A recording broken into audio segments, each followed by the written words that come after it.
বৈষম্য মুক্ত সমাজ এবং রাষ্ট্র কিভাবে গঠন হবে।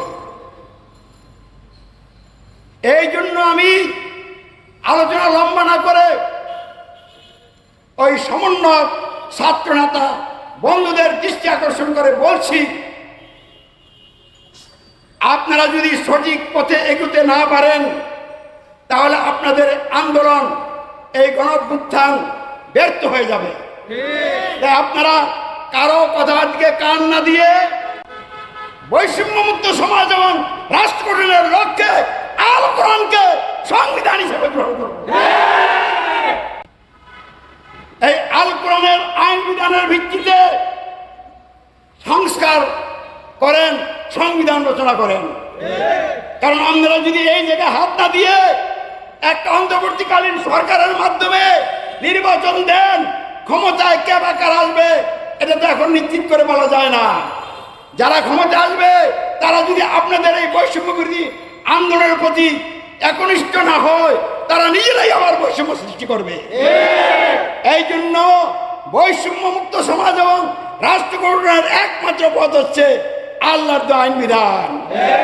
আল্লাহর দেওয়া আইন বিধান দিয়ে সমাজ এবং রাষ্ট্র গঠন হলে মানুষের জীবনে সুশাসন এবং ন্যায় বিচার প্রতিষ্ঠা হবে, সকল বৈষম্য দূর হয়ে যাবে, সকলের সকল অধিকার আদায় হবে, সংরক্ষণ হবে, কোনো সমস্যা আর থাকবে না।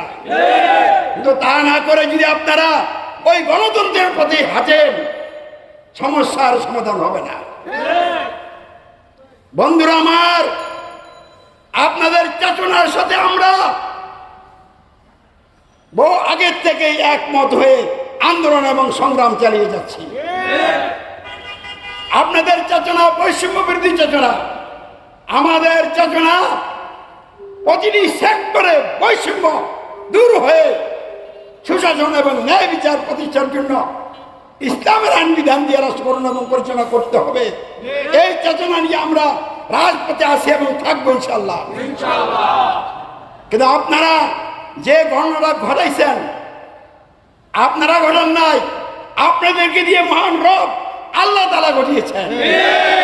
অতএব সৃষ্টিকর্তা আল্লাহর দিকে আপনারা রুজু হন, তার সার্বভৌমত্বের কাছে আত্মসমর্পণ করেন এবং তার দেওয়া সংবিধান আল কোরআন, এটা শুধু মুসলমানের সংবিধান নয়, এটা সমগ্র মানব জাতির জন্য আল্লাহ সংবিধান পাঠিয়েছেন।